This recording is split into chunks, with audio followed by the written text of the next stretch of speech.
और आप कहने के मौलाना वक्त से पहले चले गए, तो कोई बात नहीं, मैं चला गया, आ जाता हूँ मैं, दीजिए मुझे टिकट, अभी दीजिए, मैं भी आ जाता हूँ, मैं तैयार हूँ क़यादत में और हर एतबार में हर जगह सहयोग करने के लिए।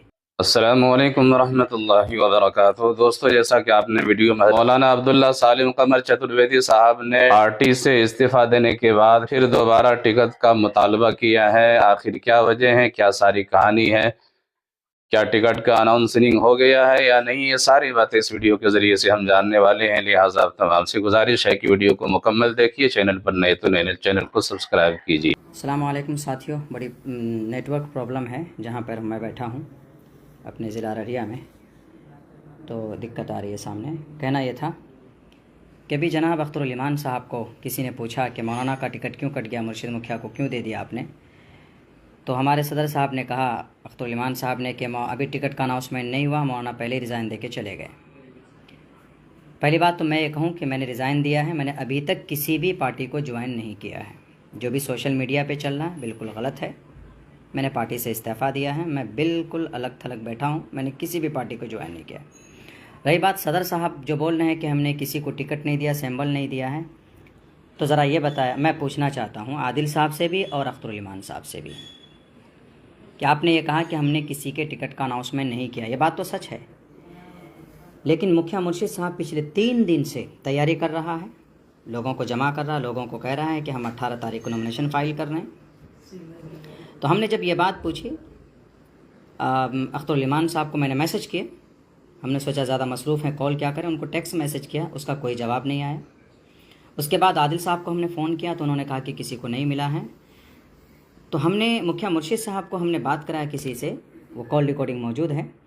मुखिया मुर्शिद ने कहा कि हमें सैम्बल मिल गया है, इसीलिए हम तैयारी कर रहे हैं, आप लोग गाड़ी लेके हम वहाँ से हम आगे जाएंगे, नॉमिनेशन फ़ाइल करेंगे। नॉमिनेशन फ़ाइल करेंगे तो वो कॉल ऑडियो रिकॉर्डिंग मैंने आदिल साहब को भेजा है और आदिल हसन आज़ाद साहब, अख्तरुल ईमान साहब को हमने भेजा है। अगर वो गलत है तो उनको फ़ौरन मुखिया मुर्शिद को कहना चाहिए कि टिकट आपको नहीं मिला, आप कैसे दावत फैला रहे हैं पूरी दुनिया कि मुझे सैम्बल मिल गया है।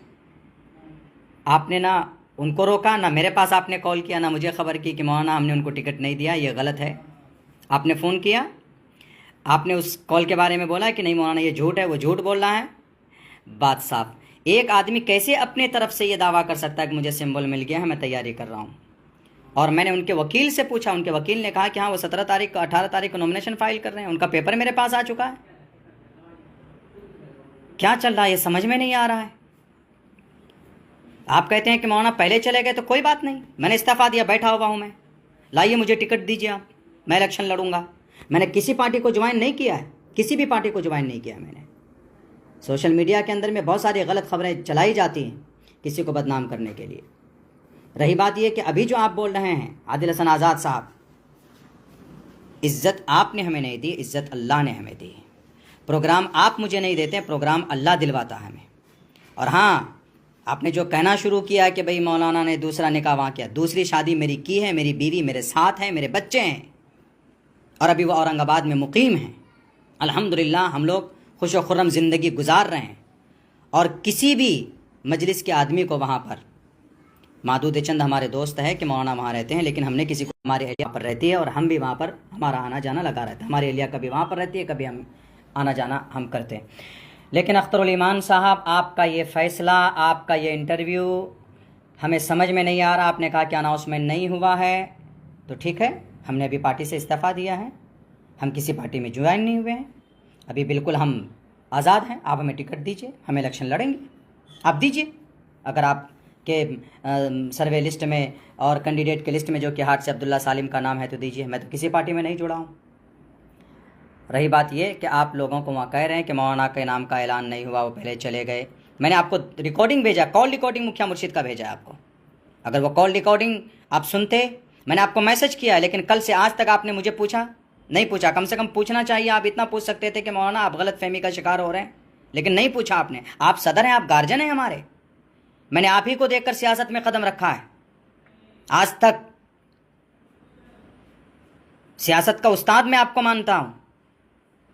आप बोल सकते थे कि ये गलत खबर है, अब वो आदमी जो भ्रम फैला रहा है कि हम नॉमिनेशन 18 तारीख को करेंगे, तो इसका मतलब है कि वो झूठ है, या तो वो झूठ है जो आदमी ऐसा बोल रहा है, मैंने उसकी कॉल रिकॉर्डिंग आपको भेजी है, आदिल साहब को भी भेजी और आपको भी भेजी, अख्तरुल ईमान साहब।